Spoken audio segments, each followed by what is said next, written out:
Assalamualaikum warahmatullahi wabarakatuh. Baiklah, kita akan melanjutkan perkuliahan kita, praktek pertemuan pertama kita, yaitu mengenai tentang web. Tapi di sini prakteknya bukan praktek langsung menggunakan menggunakan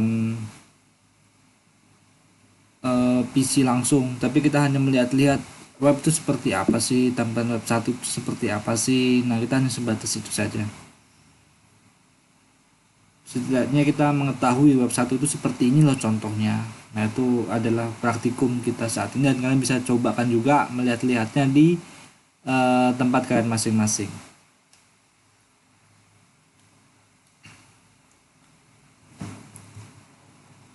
Nah, ini udah kita bahas sebelumnya. Web adalah berkas yang tulis sebagai berkas teks, biasanya plain text, yang diatur dan dikombinasikan sedemikian rupa dengan instruksi berbasis HTML ataupun HTML yang kadang-kadang juga turut disisipi dengan berbagai macam bahasa script.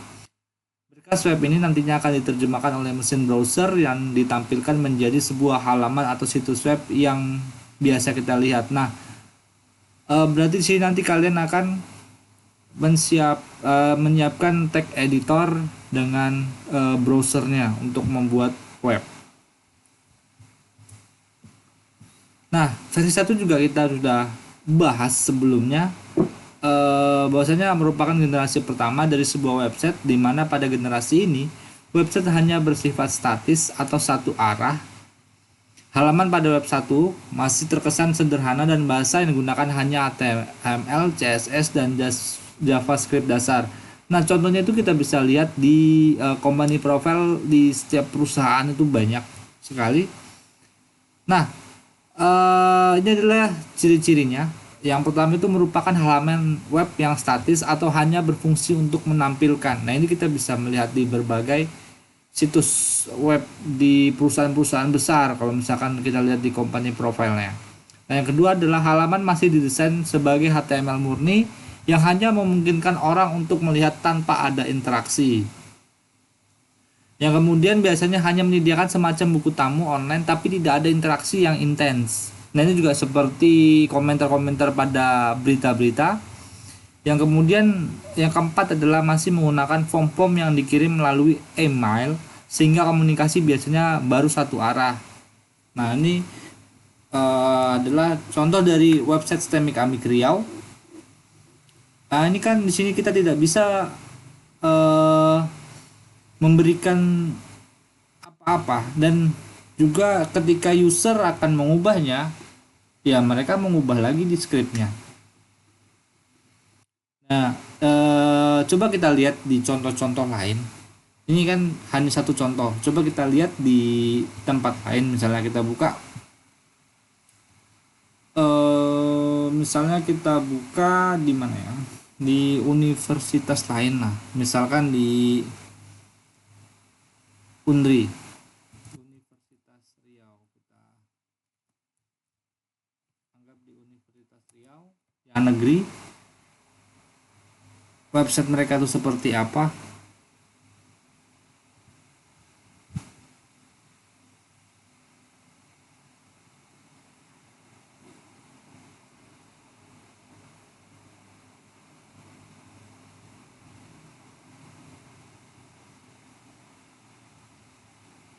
Atau kita cari yang lain yang agak sedikit ringan, misalkan website perusahaan. Apa ya, kita coba cari,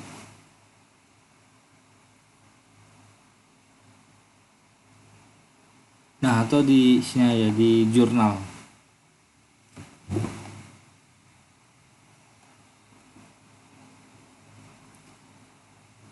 Nah, kita lihat di historinya. Nah, history itu hanya seperti ini saja. Jadi orang lain tuh tidak bisa dapat merubah yang ada di sana. Ya, kalau kita mau merubah ya kita harus buka dulu codingnya gitu. Nah, kalau Undri kita lihat juga sama-sama seperti Semikami Rio, tidak ada yang bisa dirubah, hanya seperti ini saja.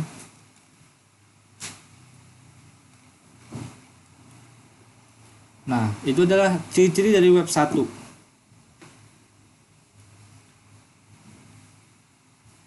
Nah, kemudian kita masuk ke web 2. Web 2 kemarin tadi juga kita udah mempelajarinya, merupakan generasi selanjutnya dari web 1 dimulai sejak era 2005 sampai sekarang. Ciri khas dari era ini adalah user generated content dan jejaring sosial, di mana pada versi terbaru ini tidak lagi bersifat statis, tetapi sudah bisa melakukan komunikasi dua arah. Dengan komunikasi dua arah ini sangat membantu seseorang untuk berkomunikasi dengan orang lain di seluruh dunia dan membuat forum-forum untuk kepentingan tertentu. Nah, contoh lain berbasis seperti jaring sosial ini adalah Wikipedia, Voxonomies, misal Flickr, Del ICO.us,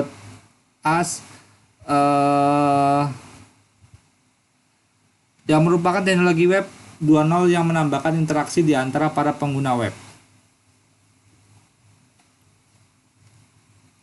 Nah, ini adalah contoh dari web 2 yang bisa kita edit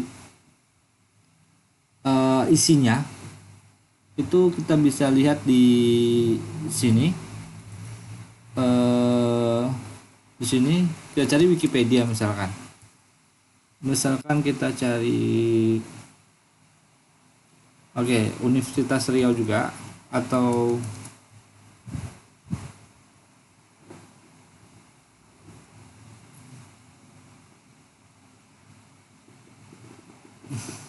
bisa kita cari SBMPTN lah. SBMPTN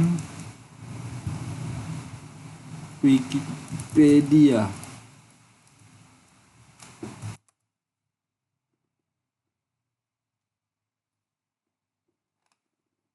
Nah, di sini ini bisa kita rubah isinya dengan cara mengedit dari sini. Nah, ini bisa kita edit semua di sini. Kalau misalkan ini salah gitu kan, nah di sini kita bisa mengeditnya. Jadi siapapun bisa di sini. Makanya Wikipedia ini tidak disarankan untuk diambil karena Wikipedia ini bisa dirubah oleh siapapun. Dan kita juga bisa menambahkan di sana, misalkan informasinya kurang kita bisa nambahkan di sana juga. Kita bisa ya mengeditnya dengan kata asal-asalan juga bisa gitu. Makanya ini tidak direkomendasikan untuk masuk, misalkan nanti kalian sudah skripsi ataupun membuat paper, itu tidak boleh ada dari Wikipedia. Nah, contoh selanjutnya yaitu kita misalkan di sini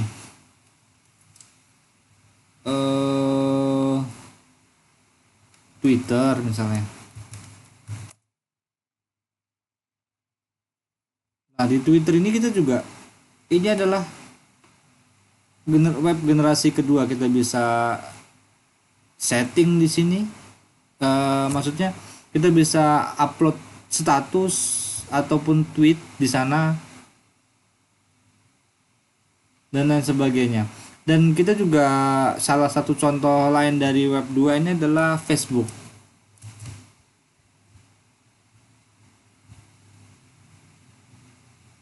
Kita kalau sedikit lama kita masuk ke Instagram. Nah, Instagram dengan Facebook ini juga termasuk dari web 2. Jadi kita tuh tidak perlu takut lagi kalau misalkan ingin membuat web, mau baik itu web 1 maupun web 2, itu ya tidak masalah digunakan di zaman sekarang ini. Tuh buktinya masih banyak juga orang-orang yang mencari uang tuh di web 2 tuh banyak. Contohnya di Facebook juga banyak orang-orang mencari uang di Facebook ini, ataupun di Instagram dengan cara ya kalau misalkan banyak followernya kalian bisa jadi endorsement atau yang lain sebagainya lah di sana. Oke, itu adalah dari web 2-nya.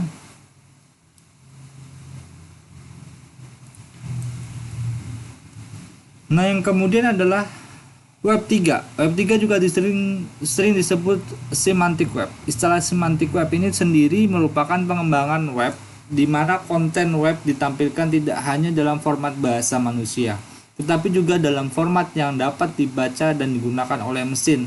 Maksudnya adalah misalkan kita sering menggunakan YouTube dan sering menonton video yang berkaitan dengan masak. Saat kita membuka YouTube, secara langsung video yang ditawarkan YouTube pada halaman home adalah video yang berkaitan dengan masak-memasak. Hal ini bisa terjadi karena sistem YouTube dapat membaca kebiasaan yang kita lakukan pada aplikasi YouTube itu sendiri. Sehingga sistem YouTube akan mencarikan konten yang sesuai dengan kebiasaan kita dan menyajikannya. Nah, selain YouTube juga kita bisa lihat di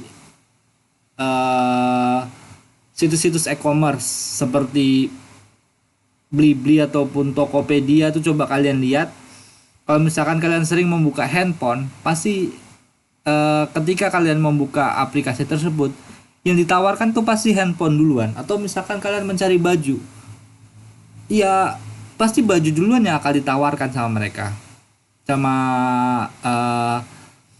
website tersebut ataupun aplikasi tersebut. Nah, itu adalah ciri-ciri dari web 3. Nah, ini kita contohkan yang sering saya lihat di YouTube itu apa ya sih?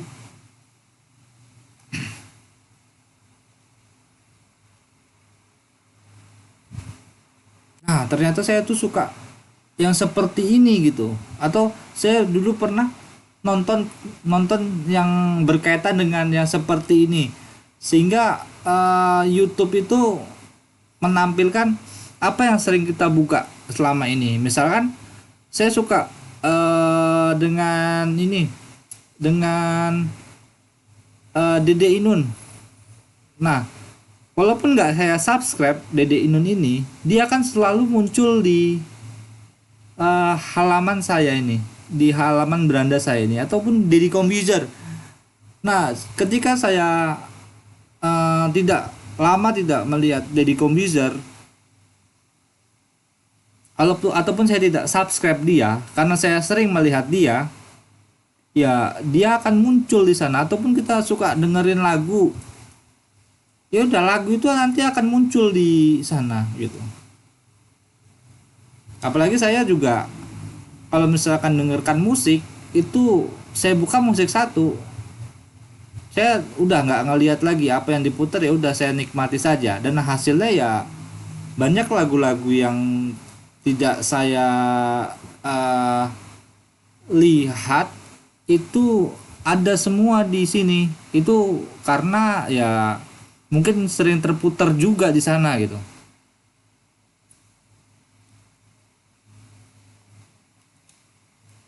Nah, coba kalian lihat juga di YouTube kalian, pasti sama hasilnya sama yang di saya buka. Misalkan kalian sering lihat di YouTube itu apa, nanti bakal muncul juga tuh di sana apa. Atau kadang-kadang dia merekomendasikan video lain. Nah, kira-kira kita suka sih nggak sama ini? Oh, misalnya kita suka sama ini orang, oh ini videonya menarik juga ya, padahal kita nggak pernah buka dia, tapi dia muncul di beranda kita. Nah, itu adalah video-video terkait. Nah, itu adalah tadi yang dinamakan semantic web.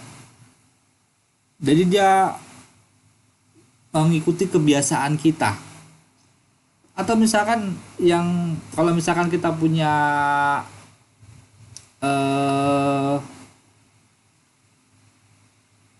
jam ataupun Mi Band dari Xiaomi itu, nah itu juga termasuk juga ke dalam web 3. Kenapa begitu? Karena dia selalu memberitahu, misalkan kita udah berapa langkahnya sih dalam webnya, nanti kita menggunakan alat nih, dia itu juga bisa disebut dengan yang generasi, karena udah Udah ada juga sih generasi keempat web ini, cuman masih jarang. Nah, web generasi 3 itu ya bisa seperti itu. Dia bisa mengetahui kebiasaan kita sehari-hari apa yang kita lakukan di dunia maya. Atau yang lebih eh hebatnya lagi adalah dia bisa mengerti kemana kita hari ini, kemana tempat apa yang pernah kita kunjungi selama ini misalkan. Dengan kita selalu membawa smartphone, kan selama ini kita selalu ini bagi yang menghidupkan mapsnya. Nah, kita menghidupkan maps kita, secara otomatis Google akan mendeteksi kita kemana aja perginya. Misalkan kita udah taruh nih titiknya di rumah kita, habis itu kita hidupkan mapsnya terus. Nah, nanti YouTube itu akan memberitahu bahwasanya kita itu udah pernah mengunjungi tempat-tempat ini. Kita pergi kemana aja, YouTube itu tahu. Google Maps itu tahu kita kemana aja. Jadi dia akan selalu mengingatkan, oh kita udah pernah ke tempat ini, kapan, itu bisa kita lihat di sana. Sebagai reminder kita lah di sana. Dan kita juga nggak bisa bohong, misalkan kalian nih bohong sama orang tua, nggak kok saya perginya ke sini kok, nggak, saya nggak kemana-mana kok. Nah, kalau orang tua kalian tahu, orang tua kalian tinggal melihat aktivitas kalian tuh di Google Maps aja kalau kalian hidupkan mapsnya.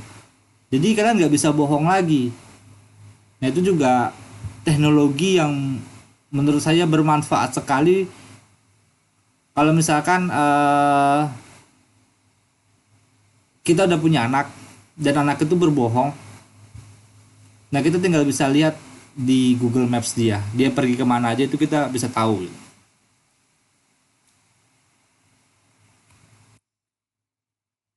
Nah, mungkin nanti ada banyak contoh-contoh yang lain. Nah, ini adalah salah satu. Kalau misalkan kita mau belajar web, kita nih pusing nih belajar web. Web itu seperti apa, kok bisa seperti ini. Misalkan kita tadi pergi kita buka misalkan website.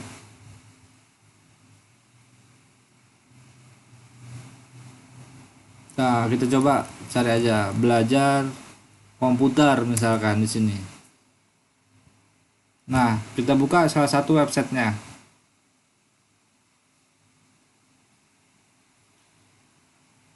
Nah, di sini kita bisa melihat coding yang mereka gunakan. Itu dengan cara klik kanan, terus kita view page source-nya. Nah, ini adalah yang mereka gunakan. Mereka menggunakan HTML di sini. Nah, nanti kita akan juga belajar seperti yang ini, tapi ya itu nanti di pertemuan ketiga. Nah, ini pasti semuanya akan menggunakan, ini adalah tanda-tanda dia menggunakan HTML5. Karena sekarang perkembangan HTML itu udah sampai HTML5. Jadi yang digunakan tuh ya HTML5. Nah, ini bisa kalian lihat di sini semuanya source code mereka yang dari website ini tadi. Nah, website ini kita bisa lihat ini adalah codingnya. Jika kita ingin melihat codingnya.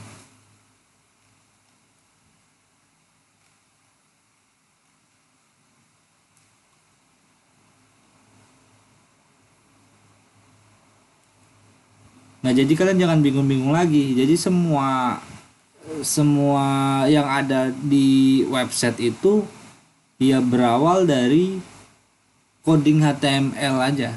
Nanti kita akan mulai belajar dari website sederhana dulu itu seperti apa.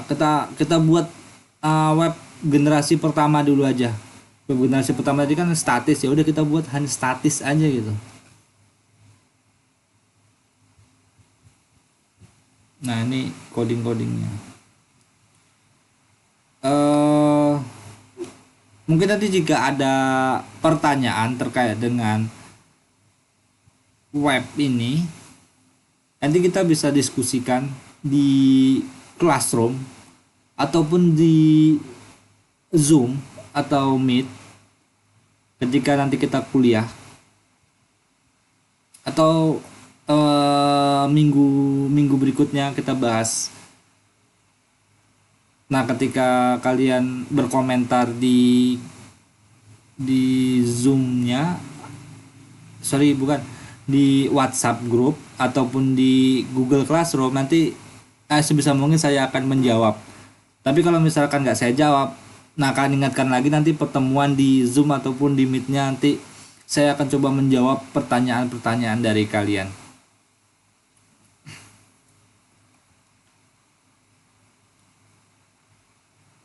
Nah, jadi perkembangan web 1, web 2, web 3 itu ya ada tahapannya. Kalau misalkan web 1 tadi hanya statis, jadi kalian nggak perlu takut.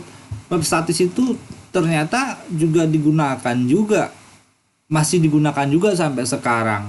Ya contohnya STEMI Amikrio juga masih menggunakan, terus Unri juga tadi masih menggunakan, terus kampus-kampus besar di dunia pun ya masih menggunakan ini juga, karena dia hanya memberikan informasi saja, hanya komunikasinya hanya satu arah. Jadi ya nggak ketinggalan zaman juga untuk menggunakan web 1 ini, karena itu dibutuhkan gitu. Untuk web 2 juga masih banyak kok orang-orang yang menggunakan ini. Contoh web lainnya adalah CMS. Nah, kita bisa lihat CMS yang ada di dunia. Misalkan kita buka Moodle, itu salah satu CMS juga. Kita lihat CMS ini adalah Content Management System. Nah, ini adalah contoh-contohnya WordPress, Drupal, Joomla, dan lain-lain. Nah, kalau misalkan kita ingin membuat website instan, itu kita menggunakan WordPress itu sudah cukup.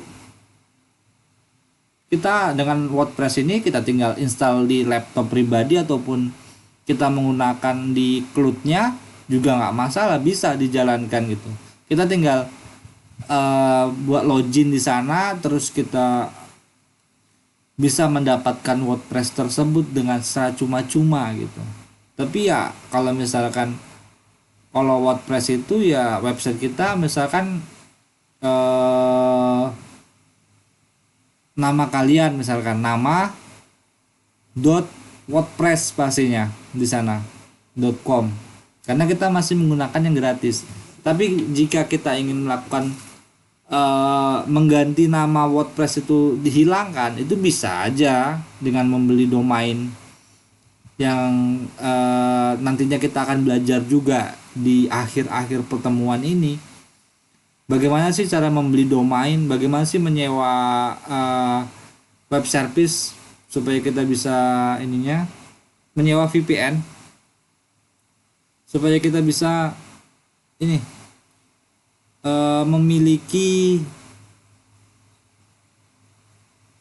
memiliki sendiri, maksudnya kita mempunyai berapa giga sih yang kita ingin menyimpan data sendirilah gitu ibaratnya.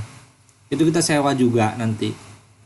Tapi ya yang jangan besar kali, karena kalau yang besar itu ya mahal juga sih. Ya paling enggak yang 1 giga lah untuk upload data aja. Kalau misalkan ada website film yang kayak bajakan gitu, nah itu sewa servernya mungkin agak sedikit mahal, karena mereka tiap hari itu uploadin film-film yang kapasitasnya mungkin bisa sampai satu film itu 1 giga. Berarti ya mungkin mahal untuk ini. Cuman itu dicari, tapi itu ilegal, itu tidak boleh, karena itu sama kayak kita membuat karya, habis itu karya kita dicuri. Ya gitu juga kalau misalkan website itu ya itu adalah mencari uang yang instan, tapi ya kembali ke masing-masing itu halal atau enggaknya gitu. Saya nggak berani bilang itu haram, juga nggak berani bilang itu halal. Itu kembali ke masing-masing pribadi kita. Kalau kita merasa itu halal, ya saya juga nggak bisa memaksa gitu. Karena banyak sekali sekarang situs-situs ya melakukan ilegal ilegal inilah, penyebaran inilah. Itu bisa juga dipenjara kalau misalkan yang punya film itu menuntut, itu kita bisa dipenjara. Kalau misalkan kita nih upload film terbaru, terus yang punya film itu nuntut kita, itu bisa. Itu pernah terjadi di tahun berapa dulu ya, saya masih ingat, kalau nggak salah tahun 2008 atau 2009. Jadi film X-Men dulu dicuri oleh orang Indonesia, dan orang Indonesia langsung nggak berapa lama ditangkap oleh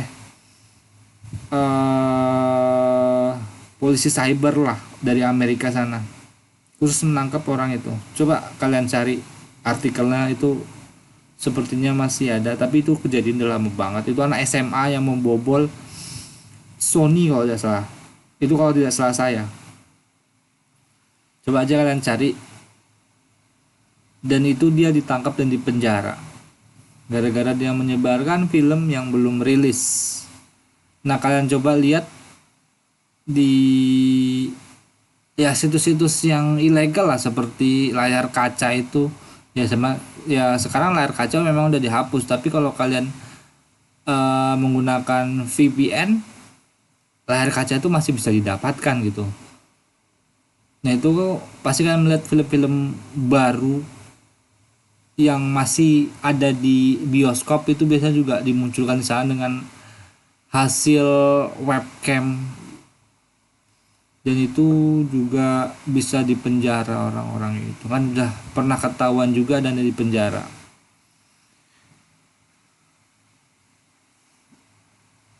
Oke, mungkin itu saja penjelasan dari saya. Jika kalian ingin explore lagi lebih jauh tentang web, ataupun kalian ingin tanyakan, itu bisa ditanyakan di grup WA ataupun di Classroom. Oke, baiklah. Saya akhiri pertemuan hari ini. Assalamualaikum warahmatullahi wabarakatuh.